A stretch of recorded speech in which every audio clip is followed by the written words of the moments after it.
ان کو جو کہ مل کے آنرز ہوتے ہیں. ٹھیک ہے, پروفٹ کون کماتا ہے؟ جو مالکان ہوتے ہیں, جو ملک آنر ہوتے ہیں, جن کے پاس سرمایہ ہوتا ہے, ان کو اس سے منافع ملتا ہے. لیکن اس منافع کا 1% بھی ان مزدوروں کو نہیں ملتا تھا جو اس کے حقدار تھے, جس کی وجہ سے ان کا منافع جنریٹ ہو رہا ہے, جس کی وجہ سے ان کو سب کچھ مل رہا ہے. ٹھیک ہے, تو ہوا یہ کہ جو مزدور ہے وہ غریب سے غریب ہوتا چلا گیا, اور جو امیر ہے وہ امیر سے امیر ہوتا چلا گیا. جو امیر تھے, جو فیکٹری آنر تھے, انہوں نے ایک فیکٹری سے 2 فیکٹری لگائیں, 2 فیکٹری سے 3 فیکٹری لگائی, اور یوں وہ انہوں نے ملٹیپل فیکٹری لگائیں اپنی پروفٹ کی وجہ سے. اور ان کا جو لائف سٹائل تھا, ان کی زندگی جو تھی, وہ بہتر سے بہترین ہوتی چلی گئی. لیکن جو غریب لوگ تھے یعنی مزدور تھے, وہ بجائے اس کے کہ ان کی لائف میں امپرومنٹ آتی, ان کے مسائل اور بڑھتے گئے. نہ ان کی تنخواہیں بڑھتی, نہ بچوں کے لیے فیس کے پیسے ملتے, نہ تنخواہیں اچھی ہوتی, ٹھیک ہے, نہ میڈیکل فیسلٹیز ملتی, نہ چھٹیاں ملتی. تو ان کی جو مزدوروں کی جو حالت تھی وہ کمزور سے کمزور ہوتی چلی گئی, اور ان کی جو زندگی تھی وہ بد سے بدتر ہوتی چلی گئی. ٹھیک ہے, تو اس بیک گراؤنڈ کو اگر ہم دیکھیں, تو اس بیک گراؤنڈ کو دیکھتے ہوئے اب ہم شروع کرتے ہیں کارل مارکس کے حوالے سے. ٹھیک ہے, اس بیک گراؤنڈ پہ آپ یاد رکھیے گا, یہ جو میں نے ہائی لائٹڈ ایریا کیے ہوئے یہ ہمارے امپورٹنٹ پوائنٹس ہیں جس کو ہم یہاں سے ڈسکس کریں گے, اور اس پہ ہم ڈیٹیل ڈسکس کریں گے. ٹھیک ہے, یہاں سے ہم شروع کر رہے ہیں. When the German philosopher Karl Marx, ٹھیک ہے, was born in 1818 and died in 1883, began writing in the 1830s. اس نے 1830 میں لکھنا شروع کیا فلسفہ. ٹھیک ہے, تو اس نے جب فلسفہ لکھنا شروع کیا تو اس نے فلسفہ لکھنا شروع کیا لندن کی اس حالات کو دیکھ کر. ٹھیک ہے, یہ جو ابھی ہم نے بیک گراؤنڈ بنایا ہے, جو ہم نے ڈسکشن کی ہے, اس کو دیکھ کر, اس کو محسوس کر کے اس نے اپنے فلسفے کو لکھنا شروع کیا. ٹھیک ہے, اور اس نے یہ بتانے کی کوشش کی کہ جو اوور آل جو پروڈکشن ہے, اوور آل جو انڈسٹریل ریولوشن ہے, یہ جو صنعتی انقلاب ہے, یہ جو صنعتی دور ہے, اس نے دنیا کو ایک عجیب کشمکش میں ڈال دیا. اور اسی کی بنیاد پہ کارل مارکس نے اس پہ ریئیکشن شو کیا اور پھر اپنے فلسفے کو آگے بڑھایا. ٹھیک ہے جی, یہاں تک بات کلیئر ہے سب کو؟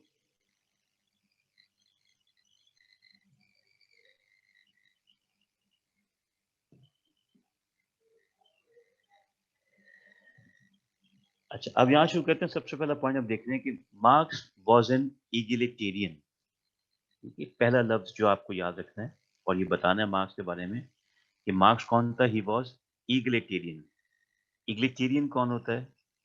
ایگلیٹیرین وہ ہوتے ہیں جو یہ کہتے ہیں کہ تمام انسان کے ساتھ برابری کا سلوک کیا جائے. یہ آگے لکھا ہوا ہے, he thought human beings should be treated equally. ایگلیٹیرین ہم انہیں کہتے ہیں جو یہ کہتے ہیں کہ تمام انسان کو اور انسان کے ساتھ برابری کا سلوک کیا جائے. ٹھیک ہے, از دیٹ کلیئر فائزہ؟ ایگلیٹیرین کا مطلب سمجھ میں آ گیا آپ کو؟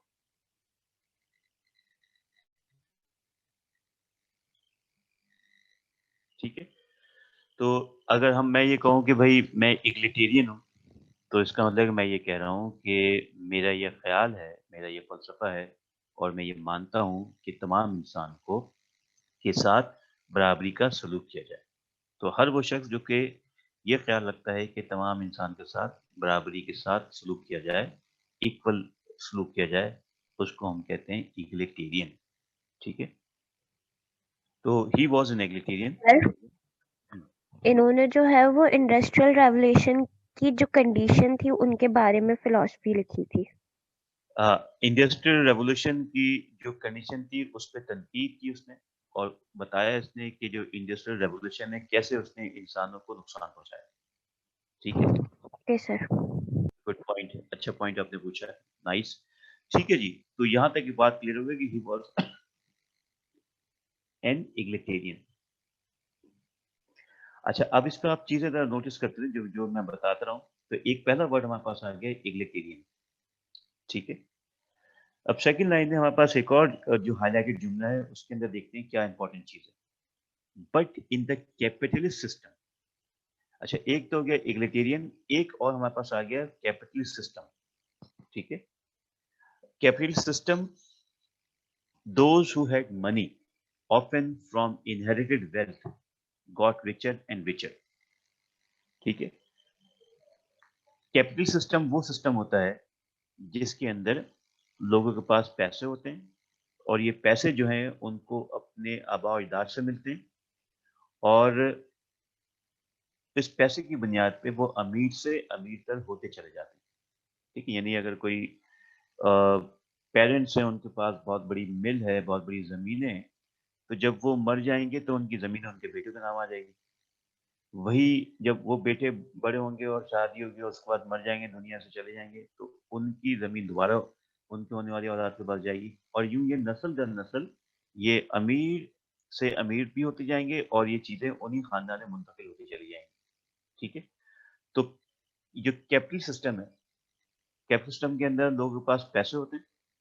ٹھیک ہے. اور یہ پیسے کہاں سے آتے ہیں؟ یہ پیسے ان کے آباء و اجداد سے ان کو ملتے ہیں اور اس کی بنیاد پہ وہ امیر سے امیر تر ہوتے ہوئے چلے جاتے ہیں. ٹھیک ہے. Meanwhile, those who had nothing but their labor to sell life, watch their life and exploit it. جو کیپٹلسٹ سسٹم ہے اس کے اگینسٹ وہ لوگ ہوتے ہیں جن کے پاس کچھ نہیں ہوتا. ٹھیک ہے. He had nothing with themselves. ان کے پاس کچھ نہیں ہوتا, ان کی زندگی غربت کی طرح گزرتی ہے, ان کے لیے نقصان پیدا ہوتا ہے اور ان کی لائف کبھی امپروو نہیں ہوتی. اب اس کی ایک چھوٹی سی مثال میں آپ کو دوں کہ جب آپ اپنے گھر سے جب آپ یونیورسٹی یا کالج کی طرف آتے ہیں تو آپ دیکھتے ہوں گے صبح ہی صبح آپ کو بسز میں, رکشوں میں رش نظر آتا ہے لوگوں کا, اور ایک بہت بڑی تعداد ہوتی ہے جو بسوں پر سوار ہو کے ٹریول کرتی ہے اور فیکٹری طرف جا رہی ہوتی ہے صبح ہی صبح 7-8 بجے. یہ وہ لوگ ہیں اور ایسے بہت سے لوگ ہیں جو نوکری کر رہے ہوتے ہیں, جو فیکٹری میں کام کر رہے ہوتے ہیں, جو صبح صبح نکلتے ہیں اور پھر یہی لوگ شام کو بسوں میں لد کر سوار ہو کر چھتوں پر بیٹھ کر لٹک کر اپنے گھر کی طرف آ رہے ہوتے ہیں. تو یہ وہی لوگ ہیں جن کو مزدور طبقہ کہتے ہیں. اور یہ کہاں کام کرنے جا رہے ہوتے ہیں؟ یہ کام کرنے جا رہے ہوتے ہیں ان جگہوں پر جہاں پر مالکان نے فیکٹری لگائی ہوتی ہے اور اس فیکٹری میں لوگ جو ہیں وہ کام کر رہے ہوتے ہیں اور ان کی زندگی امپروو نہیں ہو رہی ہوتی, لیکن جتنا یہ کام کرتے ہیں اس کے نتیجے جو پروڈکشن ہوتی ہے, جو پروفٹ آتا ہے, اس سے بجائے اس کے کہ ان کی زندگی امپروو ہو, ان کی زندگی امپروو ہوتی ہے جو کہ سرمایہ دار ہوتے ہیں جن کا کیپٹل ہوتا ہے. ٹھیک ہے. یہاں آپ دیکھتے ہیں فار مارکس, یعنی مارکس کے نزدیک the whole of the human history could be explained as a class struggle. Marks کا یہ خیال تھا اگر ہم پوری دنیا کی تاریخ کو ایکسپلین کریں تو ہم اس کو ایکسپلین کر سکتے ہیں ایز اے کلاس اسٹرگل. ٹھیک ہے. یعنی طبقاتی کشمکش. طبقاتی کشمکش کیا ہے؟ کہ جو بہت غریب ہے وہ تھوڑا سا امیر ہونے کی کوشش کر رہا ہے, جو تھوڑا سا امیر ہے وہ اور زیادہ امیر ہونے کی کوشش کر رہا ہے, اور یوں ہر ایک کلاس جو ہے, جو طبقہ ہے, وہ آگے بڑھنے کی کوشش کر رہا ہے. ٹھیک ہے. لیکن کچھ طبقات ایسے ہیں جو آگے بڑھنے کی کوشش کر بھی رہے ہوتے ہیں لیکن ان کی ساری زندگی اسٹرگل میں ختم ہو جاتی ہے اور وہ امیر بننے کے خواب میں غریب ہی رہتے ہیں.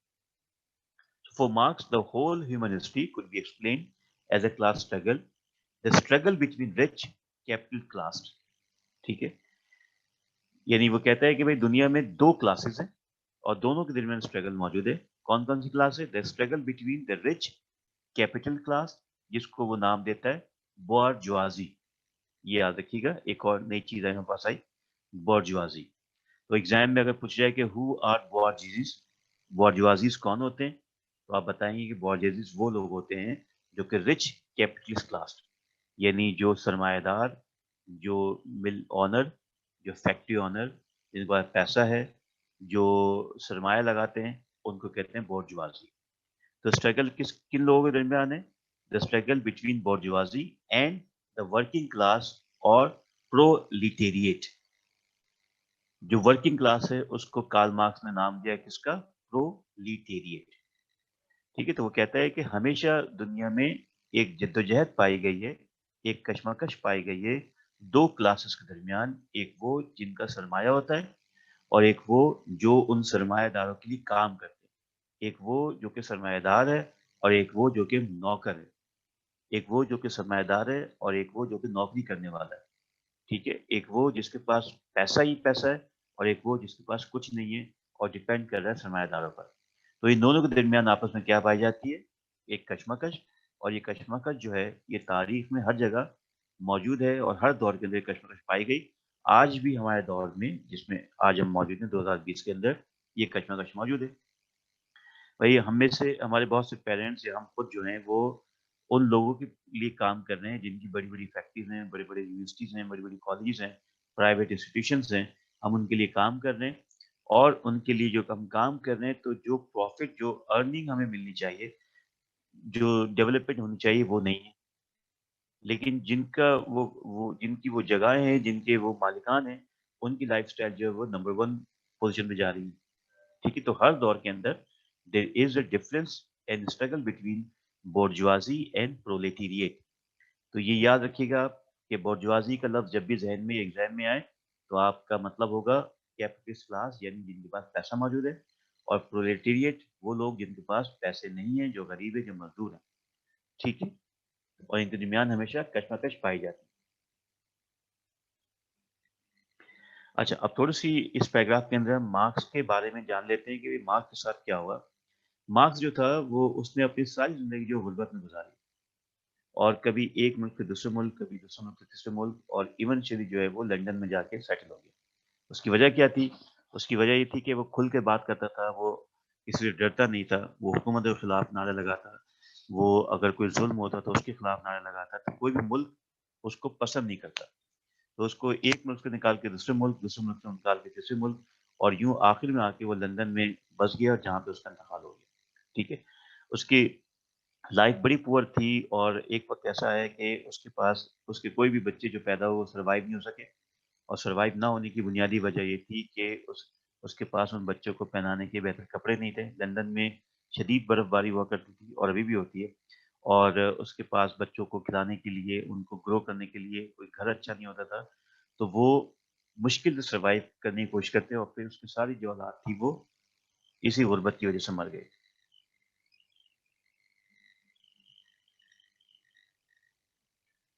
جی، غربت میں ٹریولنگ نہیں ہوتی، یہ جو ٹریولنگ ہے یہ وہ ٹریولنگ نہیں ہے، اس کو کہتے ہیں در بدر ہونا، ٹھیک ہے۔ یہ ایک ٹریولنگ جسے ہم کہتے ہیں، اس کو ہم کہتے ہیں مزے کر کے ایک جگہ ایک دوسرے کا جانا۔ یہ ٹریولنگ کا مطلب یہ ہے کہ جب آپ کو آپ کے ملک سے نکال دیا جائے تو آپ مجبور ہوں گے اور آپ کو کسی اور ملک جانا پڑے گا۔ جب وہ ملک بھی نہ آپ کو نکال دے گا تو آپ کہیں اور جانا پڑے گا۔ جب آپ کا ملک آپ کو ایکسیپٹ نہیں کرے گا تو پھر آپ کو آگے نکلنا پڑے گا، ٹھیک ہے،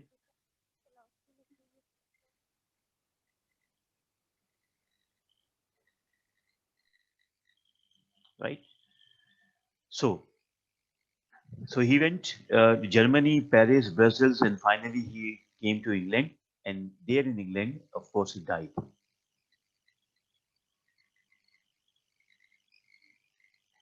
اچھا، اب یہ پیراگراف سب سے امپورٹنٹ ہے، اس پہ اور فوکس کرتے ہیں۔ Marks identified with the workers, یعنی مارکس کو پہچانا جائے گا مزدوروں کے ساتھ۔ جہاں بھی دنیا میں مزدوروں کا نام آئے گا وہاں پہ کارل مارکس کو یاد رکھا جائے گا، یا جہاں بھی کارل مارکس کا نام لیا جائے گا وہاں پر مزدوروں کو یاد رکھا جائے گا، ٹھیک ہے۔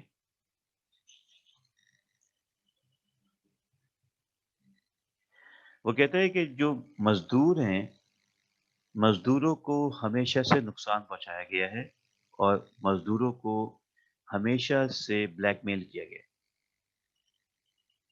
اس کی اور وہ یہ کہتا ہے کہ ہمیشہ یہ تاریخ ہے کہ کبھی بھی مزدوروں کو انسان سمجھا نہیں گیا، کبھی بھی مزدوروں کو انسان کی طرح ٹریٹ نہیں کیا گیا۔ بہت چھوٹی سی مثال ہے، ہم اپنے گھروں میں، اپنے محلوں میں بھی اپنے گھروں میں کام کرواتے ہیں۔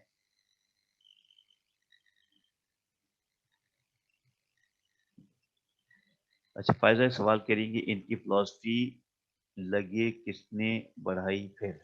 اچھا، آگے کس نے بڑھائی پھر؟ میں بتاتا ہوں کیسے بڑھائی سے۔ اچھا، ہم بات کر رہے تھے کہ وہ مزدوروں کی ساتھ پہچانا جاتا ہے، اور اس کا کہنا یہ تھا کہ مزدور جہاں بھی ہوتے ہیں ان کو کہیں بھی انسان کا درجہ نہیں دیا جاتا، ہمیشہ ان کو بری طرح ٹریٹ کیا جاتا ہے. اور یہ ہم اپنی اس دور میں بھی دیکھتے ہیں، محلے گلیوں میں جب ہم کام کراتے ہیں مزدوروں سے تو ہم ان سے کس طرح بہیو کرتے ہیں، کس طرح ان کو ٹریٹ کرتے ہیں. کوشش کرتے ہیں کام زیادہ کروانا، پیسہ کم دیں، ٹھیک ہے، مزدوری کم دیں، اور مزدوری بھی جو ہے وہ روک روک کے دیں. ٹھیک ہے. تو factory owners very soon realized that they could make more goods if they broke the production process down into small tasks.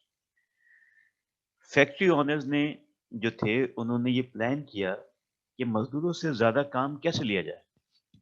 ٹھیک ہے. یعنی کیسے کم وقت میں زیادہ کام نکالا جائے مزدوروں سے. انہوں نے کیا کیا؟ انہوں نے یہ کیا کہ جو پروڈکشن پروسیس ہے اس کو اسمال ٹاسک میں تبدیل کر دیا. جو پروڈکشن پروسیس ہے اس کو اسمال یا چھوٹے چھوٹے کاموں کے اندر تقسیم کر دیا. اب اس کا مطلب کیا ہے؟ اس کا مطلب یہ ہے کہ اگر ایک فیکٹری میں ایک مزدور جو ہے وہ مل کر کام کیا کرتا تھا تو کارل مارکس نے کیا کہ تمام مزدوروں کو ان کے لیے الگ الگ کام اسائن کر دیا. اب اس سے نقصان یہ ہو کہ جو مزدور آپس میں مل کے کام کرتے تھے اور ایک دوسرے کو ہیلپ بھی کرتے تھے، اب ان کے لیے ہیلپ کرنے والا کوئی نہیں تھا، اور ان کو اتنا کام دیا گیا کہ ان کو اپنے کام کے علاوہ کوئی اور کسی اور کی فکر لائق ہو نہیں سکتی تھی، کیونکہ اگر وہ کام نہیں کرتے تو ان کو نقصان پہنچتا. تو جو فیکٹری کے اندر جو ہر کام ہے اس کو چھوٹے چھوٹے حصوں میں تقسیم کر دیا. فار ایگزامپل اس کی ایک مثال یہ کہ اگر ایک کوئی پن بنانے والی کمپنی ہے، سیفٹی پن جسے ہم کہتے ہیں، تو اس سیفٹی پن بنانے والی کمپنی کے اندر ہر مزدور کو اس کے مطابق ایک ایک کام دے دیا. مثلاً ایک کوئی کام دے دیا کہ وہ ریپرز یا جو اس کے پیکیجنگ وہ بنائے، ایک کو کام دے دیا کہ وہ اس کے اوپر اسٹیکر لگائے، ایک کو کام دے دیا کہ وہ اسٹیل کو جو ہے وہ پگھلائے، ایک کو کام دے دیا کہ وہ اسٹیل کو مشین کے ذریعے کاٹے، ایک کو کام دے دیا کہ وہ مارکیٹنگ کرے، ایک کو کام دے دیا کہ وہ سیلز کرے. تو یہ جتنے بھی ورکرز تھے ان کو اسپیسیفک ٹاسک دینے کے بعد ان کو جو آرگنائزیشن سے اکٹھا کام کرنے کا سینس تھا اس کو ختم کر دیا. ٹھیک ہے. تو اب دیکھیں جب 4-5 لوگ ساتھ کام کر رہے ہوتے ہیں تو وہ وقت بھی ضائع کرتے ہیں، باتیں بھی کر رہے ہوتے ہیں، ریلیکس بھی کر لیتے ہیں. لیکن جب الگ الگ کام اسائن کر دیا جائے گا تو نہ تو ان کے لیے فالتو بات کرنے کا وقت ہوگا، نہ کوئی اور کام کرنے کا وقت ہوگا سوائے اپنے کام کے. تو بنیادی مقصد اس کا یہ تھا کہ مزدوروں کو جو ہے ایک دوسرے سے الگ کیا جائے اور ان کے کام کو الگ الگ کر کے دیا جائے تاکہ وہ کام پہ توجہ دیں اور جو سوشلائزیشن ہے اور ملنا ملانا ہے اس کو ختم کر دیں. Each workers could then specialize in a particular job on the production, but this made workers' lives even more tedious as they were forced to perform boring, repetitive action over and over again. آج دنیا کے اندر یہی صورتحال ہے کہ جو ایک file clerk ہے اس کا کام یہ ہے کہ وہ اب جیسے کہیں بھی کوئی فائل کلرک ہو کسی بینک میں کسی آفس میں تو صبح اٹھتا ہوگا، آفس 9 بجے پہنچتا ہوگا، اور 9 بجے لے کے رات کے شام کے 5 بجے تک اس کا صرف ایک ہی کام ہے کہ وہ فائلنگ کرتا رہے. جب وہ فائلنگ کرتا رہے گا تو اس کے اندر وہ ایک ہی چیز کو ریپیٹ کرتا رہے گا تو اس کے اندر کوئی نئی چیز نہیں آئے گی. لہٰذا وہ فائلنگ کلرک جو ہے جب مرے گا تو وہ فائلنگ کلرک کے طور پہ مرے گا، نہ اس کی ترقی ہوگی، نہ اس کی ڈیولپمنٹ ہوگی، نہ اس کی پروگریس ہوگی. اور آرگنائزیشن اس کو ایک خاص تنخواہ دیتی رہے گی، اس کو پتا ہے کہ بھائی یہ آگے بڑھ ہی نہیں سکتا، یہ صرف اور صرف اسی پہ ڈیپینڈنٹ ہے، لہٰذا اس کو 15,000 مہینے دیتے رہو اور یہ ساری زندگی والی کام کرتے رہو. ٹھیک ہے. تو اس لیے وہ کہتے ہیں کہ ریپیٹیٹو چیزیں ہو جاتی ہیں اور ایکشن ایک ایک طرح کے کام کرتے رہتے ہیں اور اس میں کوئی امپروومنٹ نہیں ہوتی. اس کے ساتھ ساتھ جو الگ الگ جو کام کر رہے ہوتے ہیں ان کو پتہ ہی نہیں ہوتا کہ پوری آرگنائزیشن کا پروسیس کیا ہے. ٹھیک ہے. کیونکہ ہر ایک امپلائی کو دوسرے کام سے الگ رکھا گیا ہے. جب ہر امپلائی کو دوسرے کام سے الگ رکھا گیا ہے تو ان کے سامنے یہ بات واضح ہونا مشکل ہے کہ یہ جو پوری پروڈکشن پروسیس ہے یہ ہوتا کس طرح ہے. جو فیکٹری آنر ہے وہ اس کو اس لیے کرتے تھے تاکہ کوئی ایسا نہ ہو کہ کوئی سارا کام سیکھ کر کہیں سے سرمایہ لا کے اپنی فیکٹری لگا لے. تو اس لیے انہوں نے کیا کیا، ورکرز کو الگ الگ کیا اور ان کے کام کو اسپیشلائز کیا تاکہ وہ ساری زندگی ورکر ہی رہے اور مالک نہ بنے. ٹھیک ہے. اچھا جی، اس کے نتیجے میں کیا ہوا؟ اس کے نتیجے میں یہ ہوا کہ مزدوروں سے ان کی کریٹیوٹی چھین لی گئی، ان کی آزادی چھین لی گئی، ان کا سینس آف انڈرسٹینڈنگ چھین لیا گیا، ان سے سینس آف فریڈم چھین لیا گیا، اور ان تمام چیزوں کو چھیننے کے بعد وہ اسی پوزیشن میں رہے جس پوزیشن میں آئے تھے. جبکہ اس کے برعکس جو دوسرے لوگ تھے، جو مالکان تھے، وہ امیر ترین ہوتے چلے گئے اور ترقی کرتے چلے گئے.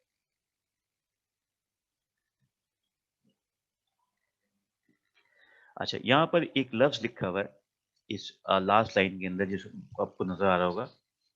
What marks call the surplus value created by the workers labour. یہاں لفظ ہے سرپلس ویلیو. سرپلس کہتے ہیں اضافی، ٹھیک ہے. ویلیو کا مطلب ہے قیمت. دیکھیں، اگر چیزیں زیادہ پروڈیوس ہوں گی تو آپ کے پاس مال زیادہ ہوگا، آپ کے پاس اس کو جو مارکیٹ میں سیل کرنے کا زیادہ چانس ہوگا، اور آپ مارکیٹ میں جتنا چاہیں اس کو آپ سیل کر سکتے ہیں. کوئی آپ کو آرڈر دے گا تو آپ کو پتا ہے کہ مال اتنا بلک میں موجود ہے کہ آپ اس کے آرڈر کو منع ہی نہ کریں. تو کارل مارکس کہتا ہے کہ جو روز صبح دوپہر شام جو پروڈکشن ہو رہی ہے، یہ بلک جو پروڈکشن ہے، یہ بلک پروڈکشن پیدا کون کرتا ہے؟ لیبر پیدا کرتی ہے. ٹھیک ہے. تو اس بلک پروڈکشن کا 1% بھی جو پروفٹ ہے وہ مزدوروں کو نہیں جاتا. یہ کیا کرتے ہیں مالکان؟ بلک میں اس لیے پروڈیوس کر دیتے ہیں کہ کل کو اگر کوئی مزدور ہڑتال کر دے، کل کو اگر کوئی یہ کہے کہ ہم کام نہیں کریں گے، یا کوئی مزدور چھوڑ کے چلا جائے، تو ان کے پاس اتنی پروڈکشن موجود ہو کہ آئندہ 5 سالوں تک اگر وہ پروڈیوس نہ بھی کریں تو پھر بھی وہ چیزیں جو ہے وہ لوگوں کو بیچتے رہیں. ٹھیک ہے. تو یہ زیادہ کام کروا کے، زیادہ پروڈکشن کروا کے، ان کا مقصد یہ نہیں ہے کہ وہ مزدوروں کے لیے سوچ ہے. ان کا مقصد یہ ہے کہ چیزیں بلک میں پیدا ہوں گی تو ان کے پاس ریزرو رہیں گی، اور جب بھی کوئی ایسا موقع آیا کہ اگر کسی مزدور نے کام چھوڑ دیا، احتجاج کر دیا یا کام کرنے کو منع کر دیا، تو وہ اس پر ڈیپینڈ نہیں کریں گے. وہ کم سے کم 3-4 سال تک اپنی فیکٹری کو بغیر مزدور کے چلا سکتے ہیں، اور اسی دوران ان کو دوسرے مزدور مل جائیں گے جس سے وہ دوبارہ کام شروع کرا دیں گے. ٹھیک ہے. تو اس کو کہتے ہیں سرپلس ویلیو، جو کہ ایک بہت ہی نیگیٹو قسم کی چیز ہے جو ہمارے معاشرے کے اندر موجود ہے. اس وقت بھی موجود تھی، آج بھی موجود ہے.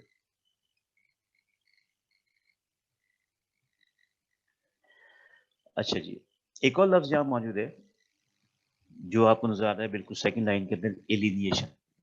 ایک بات ہوگی سرپلس ویلیو کی، ایک بات ہوگی پرولیٹریٹ کی، ایک بات ہوگی برجوازی کی، ایک بات ہوگی ایگلیٹیرین کی، ایک بات ہم کریں ایلینیشن کی. ٹھیک ہے. کارل مارکس نے ایک ٹرم استعمال کی، اور اس ٹرم کا نام ہے ایلینیشن، جس کو اردو میں ہم کہتے ہیں بیگانگی. ٹھیک ہے. بیگانگی کے بہت سے مطلب ہیں جو کارل مارکس نے بیان کیے ہیں، یہاں پہ ہم دیکھنے کی کوشش کرتے ہیں اس پیراگراف کے اندر. He meant several things by this word. یہ جو ایلینیشن ہے، اس ورڈ سے اس نے بہت سے میننگ لیے. The workers were alienated or distanced from what they truly were as a human being. لوگ ورکرز کو ایک میننگ یہ ہے کہ ورکرز کو دور رکھا گیا، بیگانہ رکھا گیا، الگ رکھا گیا. ٹھیک ہے.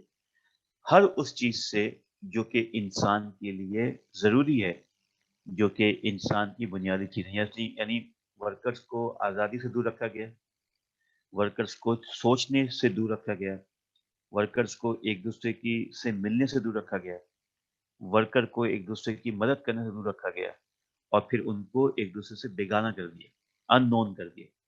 اب آپ جیسے آپ کسی فیکٹری میں کام کر رہے ہیں، تو فیکٹری میں اگر 2000 امپلائیز ہیں اور پوری مینجمنٹ ہے، تو بہت سے امپلائیز کو پتہ ہی نہیں ہوتا کہ اس مینجمنٹ کو کون چلا رہا ہے، اس کا آنر کون ہے، یا اس کا چیف کون ہے، یا اس کا جنرل مینیجر کون ہے. ان کا کام صرف یہ ہوتا ہے کہ ان کا ایک انٹرویو ہو جاتا ہے، مینیجر ان کا انٹرویو لے لیتا ہے، ان کو جاب دے دیتا ہے، اور ان کو سیلری ملتی رہتی ہے، اینڈ دیٹس اٹ. ٹھیک ہے. ان کو پتہ ہی نہیں ہوتا کہ کون کیا کر رہا ہے، یہ کس پروسیس سے گزر رہی ہے. یہی کام ایکچولی کارل مارکس کہتا ہے کہ جو فیکٹری ہے، جو کیپٹلزم ہے، وہ انسان کو انسان سے الگ کر دیتا ہے.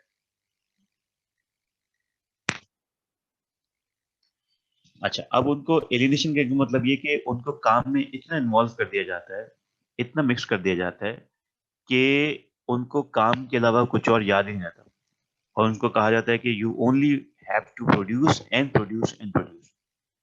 ٹھیک ہے, اور اس کے نتیجے میں they get the profit. ٹھیک ہے جی, تو یہاں تک ہم رکھتے ہیں. دوبارہ ہم 5-6 منٹ بعد دوبارہ ریجوائن کرتے ہیں کیونکہ یہ سیشن ختم ہونے والا ہے, اور پھر جو ہے ہم اس کو مزید کنٹینیو کرتے ہیں. اور اقرا کائنڈلی مجھے یہ جو اس ہاف کی اٹینڈنس مجھے لے کے بھیج دیجیے, یا اوور آل اٹینڈنس مجھے بھیج دیجیے. سر اٹینڈنس سینڈ کر دی آپ کو.